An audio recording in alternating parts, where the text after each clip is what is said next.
This is an election night update from King 5 News.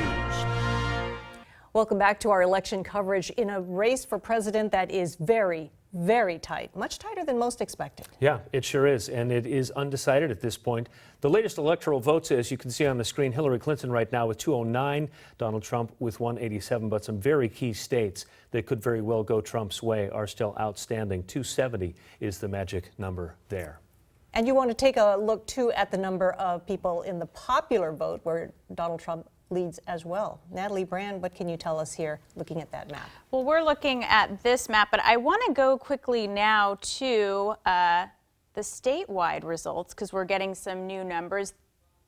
Oh, I'm going to have to send it back to you, I'm being told. Okay, Natalie, we'll get back to you. We want to go live now to John Langler. John, good evening. What's the scene there? Good evening. We're here with the Republicans at the Bellevue Hyatt. The place is packed, the grand ballroom, and this is a very jubilant and optimistic room. Just a few moments ago, Susan Hutchison, the Republican Party chair for Washington State, came up, gave some preliminary numbers. Obviously, we don't have King County yet, but those numbers were very positive for the Republicans. It had Bill Bryant winning, it had Kim Wyman keeping her spot with the Secretary of State's office, and a variety of other positions. Now, again, that's extremely preliminary, but it's worth pointing out not only the positivity in this room, but also with the Bill Bryant campaign. He, of course, running for governor against incumbent Jay Inslee. We've spoken with him and his campaign throughout the night. They started the night reasonably optimistic. There had been some polling that they had done and some returns that they got in the days leading up to election night that seemed to be very promising. In fact, one that they had them winning. We don't have any firm information on that yet. Bill Bryant right now is up with his family here at the Hyatt watching the returns come in with everybody else. But for the large crowd that is here, a night that started somewhat muted, and even some people we spoke with were not convinced that it was going to be a very positive night.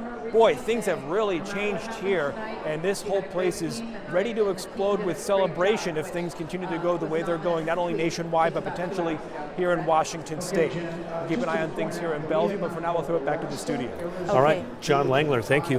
We're going to go now to Michelle Lee, who's following the election results on social media. She has more information on the King County holdup. There is a holdup at King County elections, Michelle. There is. King County Elections just tweeted that they're experiencing a delay in reporting some of those results. This is a live look at the ballot review. I actually just got off the phone with King County Elections. They say that they don't know why there is a delay. So even though we do know more, we really don't know more. They don't know why there's a delay, but they will get back with us as soon as they can, and they are working to fix this problem. Now, in the meantime, we have been looking at, how social media has changed and the tone has changed across the board.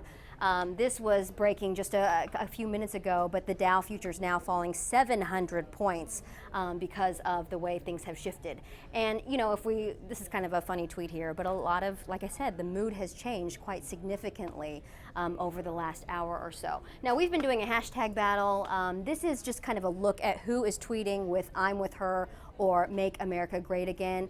Earlier this week, it was split right down the middle, 50% here, but out of 1.05 million posts, 61% are using the hashtag "I'm with her." And if we take a look at the heat map here, you can actually see some of those concentrated conversations on social media. So we're looking at Seattle and Portland with the high density here, the red, with "I'm with her." If we look at "Make America Great Again," you're actually seeing more locations with Donald Trump's tweets, "Make America Great Again," but again, that high concentration really in Seattle and Portland. So a lot of people are talking on social media. In fact, we've been watching and we're live streaming on Facebook. A lot of people have this one up and, they're saying, what happened? I went to go make a meal, I came back and the map changed. That's what a lot of people are talking about on Facebook right now. So, one thing Natalie Brand has talked about is that we might be here and it might be in it a little longer than expected. So we will be watching on social, and in the meantime, log on to Facebook and let us know how you're feeling, because we're trying to keep the conversation going. Back to you. Okay, thank you, Michelle. Let's go over right now to Natalie Brand, and you have more to say about the state numbers here.